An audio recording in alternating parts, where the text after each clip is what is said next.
for joining on time. Always appreciate that. Love people that are on time. Always worth to mention.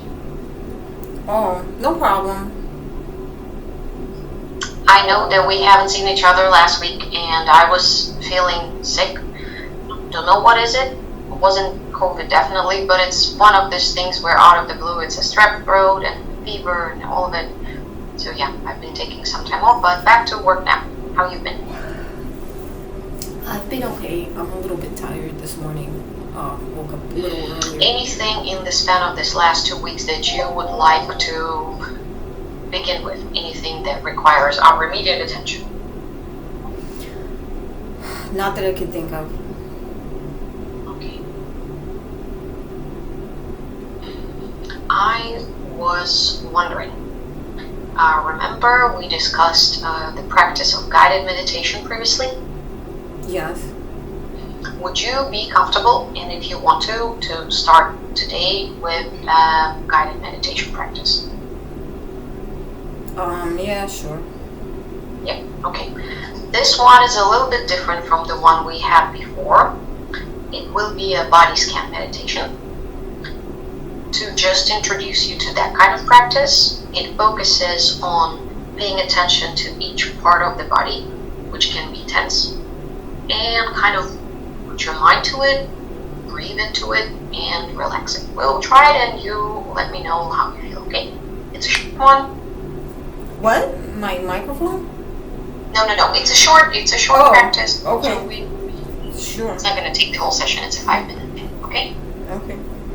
So just find a comfortable position, and I will share my screen right now. I'm as comfortable as I'm gonna get. Okay. Do you see my screen? Yeah. All right. This is a 5-minute body scan meditation. To begin with, get in a comfortable position, either lying down or sitting. Take a moment to get centered in your body by taking a few deep cleansing breaths. This is too high pitched for me. I can't relax with it. This is too hyper, you said? I said it's a little bit high pitched. The noise that's coming out of my thing, but I could do it. I could try. What am I supposed to do? High pitch. Just follow the voice. Let me try to put volume down a little bit. Maybe this will be better. What about like this? Sure. Is it better? Breathing in Yeah. and breathing out. Is this level of volume a little better? Yeah, it's fine. Okay. Allowing your gaze to soften, your eyelids to close either partially or fully, letting your breath return to its own. Just breathing naturally, noticing the gentle rise and fall of your belly with each inhalation and exhalation of your breath. Now imagine that there's a warm light that shines at the crown of your head.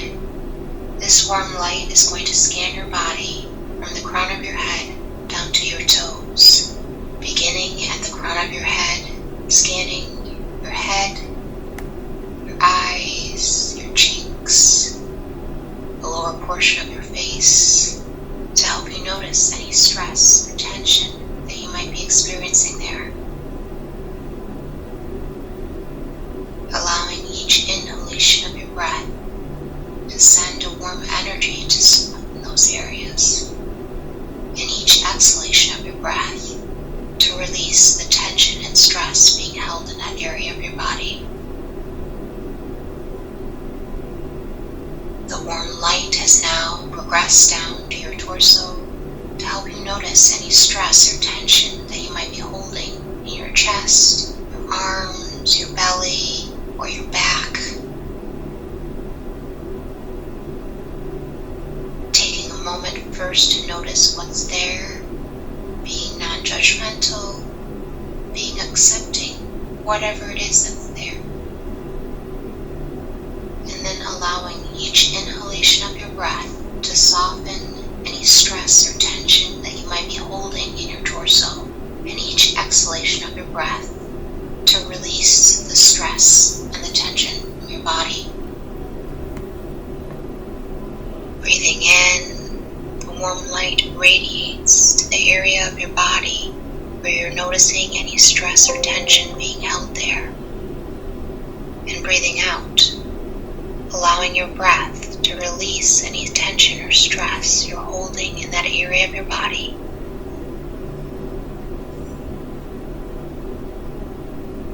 The warm light has now progressed to your pelvis and your buttocks to help you notice any stress or tension that you might be holding there. First, taking a moment to notice what's there, and then allowing each inhalation of your breath to soften that area of your body and breathe away any stress or tension that you might be holding there with each exhalation of your breath. Breathing in, the warm energy softens the area of your body that's holding any stress or tension. Breathing out, your breath releases the stress and the tension being held in that area of your body. The warm light has now progressed to the lower portion of your body to help bring notice to any tension or stress you might be holding in your legs or in your feet. First, taking a moment to be mindful of what it is that you're experiencing in that area of your body, noticing any stress or tension that you might be holding there, and then allowing each inhalation of your breath to soften the areas that are holding stress or tension, and each exhalation of your breath to release the stress and tension being held there. Breathing in, the warm energy radiates to the area of your body, holding the stress and the tension, to soften that area and to cradle that area. Then breathing out, your breath carries away the stress and the tension being held there with each exhalation of your breath. Now the warm light is spread throughout the entirety of your body to help you notice the sensation of relaxation in your body.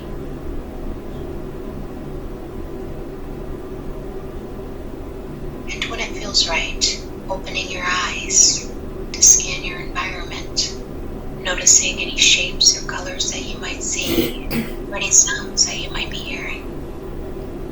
And remembering, you can always return to this meditation anytime that you need to do a quick check-in with your body and to breathe away any stress or tension you might be holding in your body.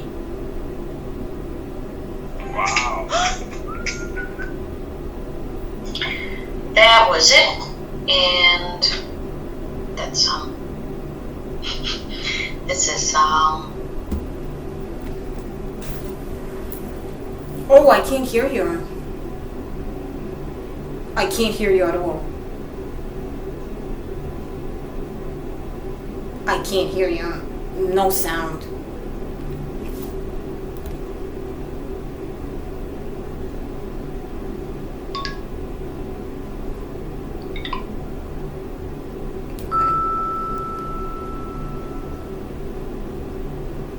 Can't hear you.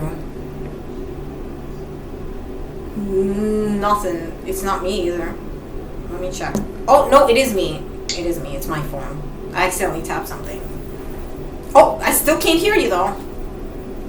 I just checked my phone and it's on and I can't hear you.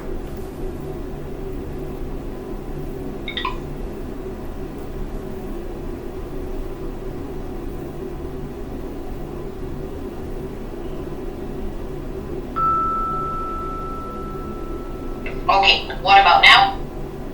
1, 2, 3, 4, 5. Can you hear me? Yeah. No? I can hear you now. Yeah. Oh, okay. So how did that feel?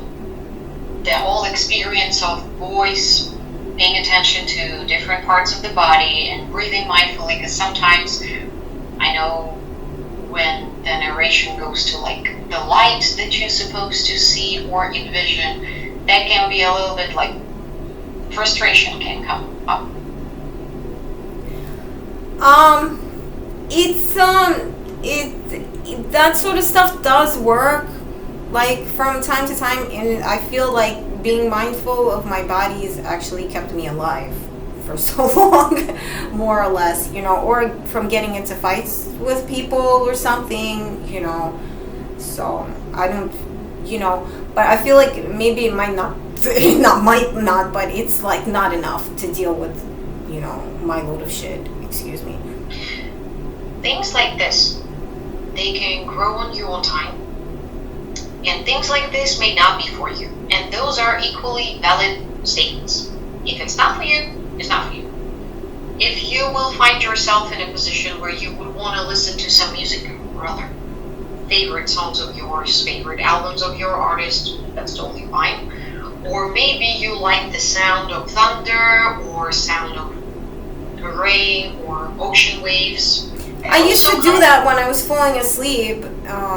And even my kid likes to do that from time to time, because sometimes the neighbors can be like extra, and we like to do that sometimes, But you also have to find a channel that's like good for you, that's not like irritating noises or something.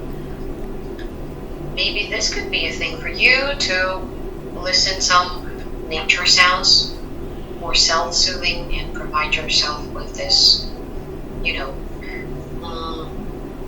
the understanding of safety requires us to talk about stress cycles. So there is a stressor by itself, and the stress cycle that we go through.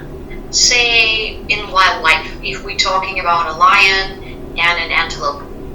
If the lion is running after an antelope, and say there is a thunder and the lion was struck with the lightning and fell down, the antelope is not going to turn around, see the lion on the floor, and be like, oh, I'm not stressing anymore. The antelope will still run because her system was activated. Yo, what if somebody's like, antelope, keep running? Some other animals, like, there's a lion on your, tail, keep running. So that'd be different. Definitely. It's not going to help. You need to end the stress cycle.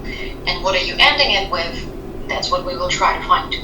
Because you are an expert on your body, you are an expert on yourself, and we need to speak body language, not all of those mindfulness things, not the cognitive attention, but also body language. When your body feels that you're done with this stress cycle, maybe that's when you dance a little bit.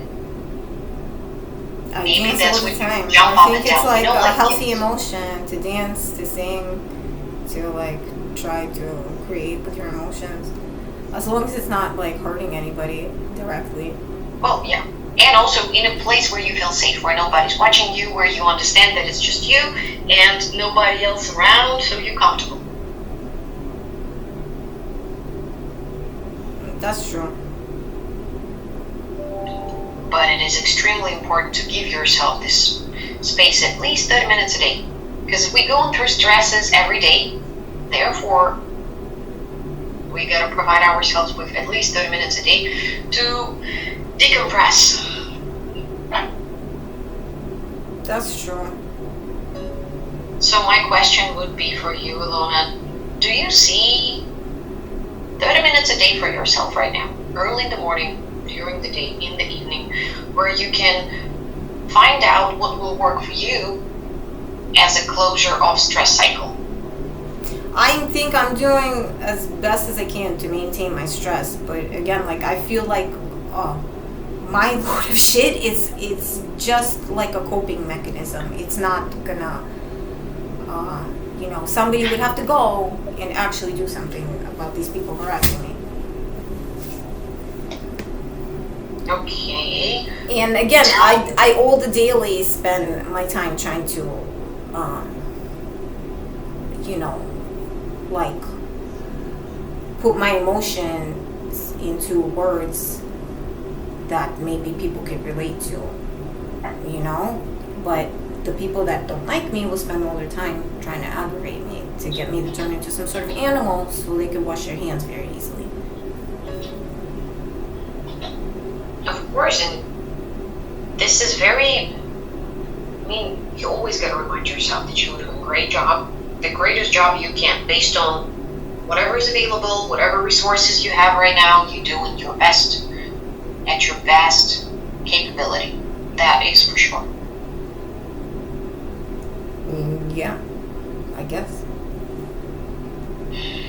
Speaking of this, in the last couple of weeks, I mean, the summer started, so there's always something going on in the city, and the weather feels better. Have you thought, or do you like public swimming pools, or maybe going to the beach, or maybe have any rituals for yourself and your son in summer? Have you considered anything of that?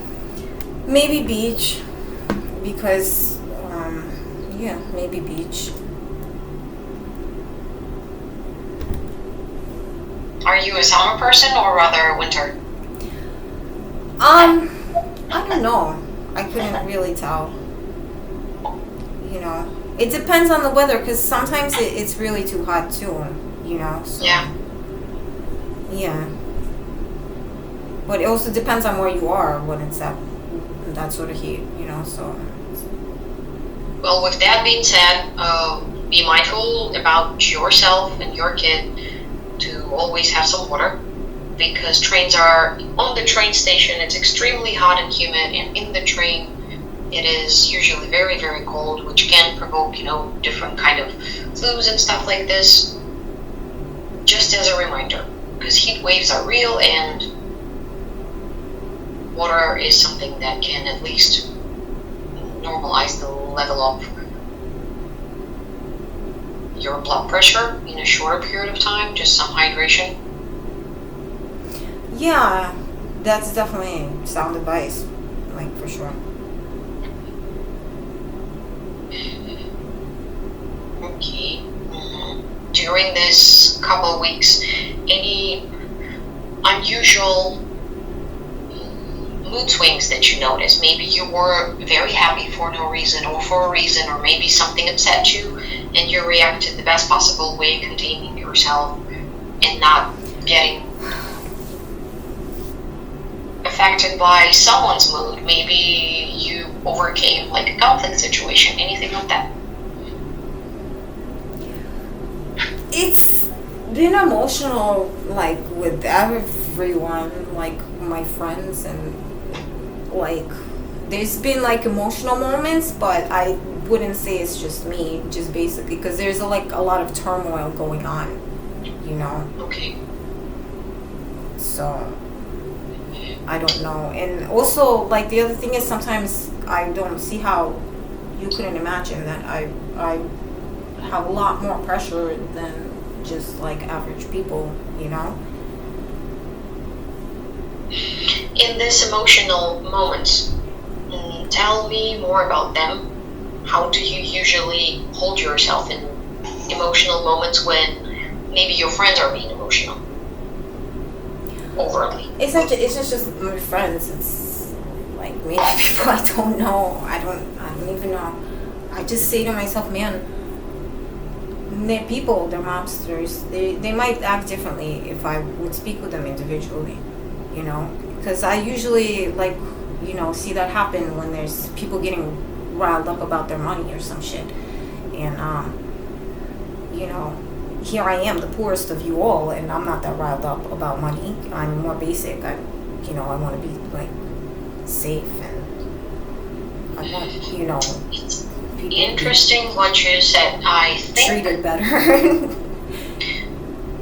when communicating with other people, we can never expect them to understand us fully, just because all of us are coming from different places, that's for sure. But I would also love to provide you some support and praise and validation in terms of, are you familiar with the term cognitive distortions? No, but like cognitive is like perception, right? And distortion is when Cognitive something's like skewed. distortions, those are strategies that our mind is using sometimes to trick us, and this is something that happens, say, when people have depression, diagnosed or undiagnosed, when people are anxious. Our brain is very comfortable to be in this position because it's familiar, because we know how to stress out. I know how to stress out. Why am I gonna be calm if I only know how to stress out and be functioning while stressed? Does it make sense? No, I missed that last part because you said I could be stressed out and be functioning while I'm stressed. So that was the interesting part because I kind of like those like for a minute because I'm like I'm not sure what she's trying to tell me. That cognitive strategies, our mind is very powerful and it can do a good for us and a bad for us. We can develop those Yeah, and to some strategies. degree we all live with our own perceptions. I understand that. We definitely live with our own personas, you know, with our own like finances, social security, etc. But like, you know, people are people too. They react, like you said, like to body language and things like that. And you know, sometimes people, you know, they don't see themselves like in the future from like, you know, they don't see themselves like standing aside like they look at other people. Oh crap, can you still hear me because my phone started shutting down? I just have to get it plugged.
Здравствуйте.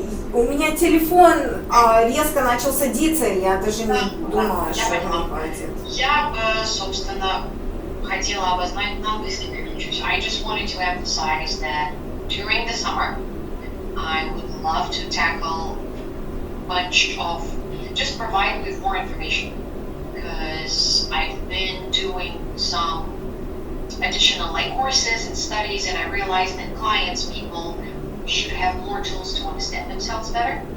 That's why I say cognitive distortions, what they are, styles of attachment, even understanding the love language that they accept and expect from the others. All of those things we never think in daily life, but those are making us who we are.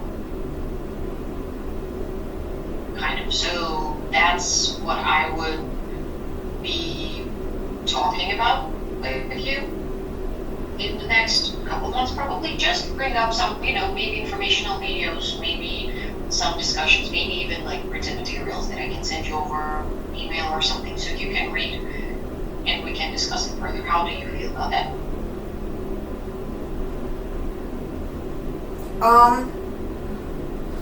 Sure, but it's like, I just don't want this to go the way of it's another person telling me that I'm deluded or distorted, and I don't want to. If you want to just tell me that straight up, there's no way I can stop you. But if I somehow am convinced of this myself, that's not good, because I know I'm not. I'm not sure how it came out, but it was supposed to come out as an informational support. So we all have, say, cognitive distortions and strategies that's stopping us from, I don't know, be kinder to ourselves in communication, because maybe other people projecting certain things. But what if I tell you something, you don't believe me, and I'm not making it up? Like if I say something like, this person was really rude to me, It's more about how we can understand ourselves in terms of, hold on, I will give an example. I'm going to share my screen because I have it here.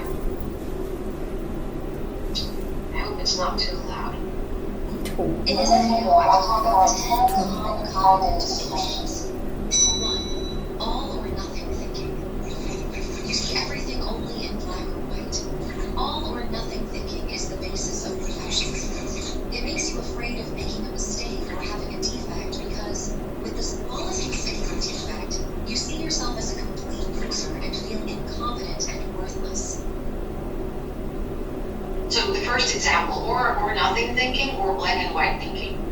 And the conversation about it is that sometimes people made us think, or ourselves, we believe that it all should be perfect. However, perfectionism is something unattainable. And honestly, it's more, I would rather have something not perfect but today and work on it and provide yourself with feedback and ask yourself if I like it or not, than to wait until it's perfect and never be done with it.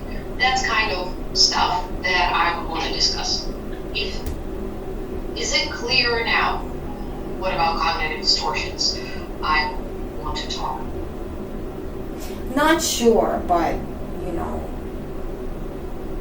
you can. Okay, so I gave you a little bit of introduction, and we will definitely continue because there is more to it, more information, and I would love to hear your opinion on that. But as of now, we will need to finish up for today, and I'm sorry that your phone was running low on battery. So, same time next week? Oh, sure. Okay. Great. Have a good week, and we'll talk next Monday. You too. Thank you.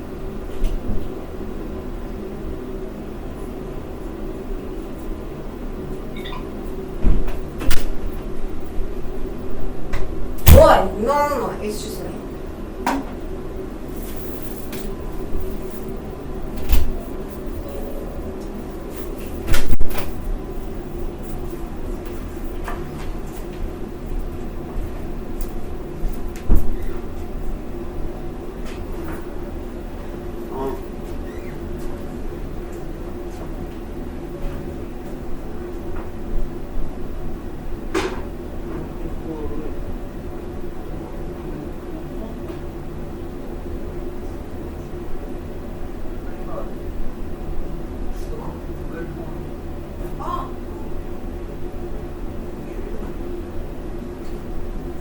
Сейчас я пишу ноутбук. Илон, забери, пожалуйста, ноутбук. Ноутбук. Oh, my computer.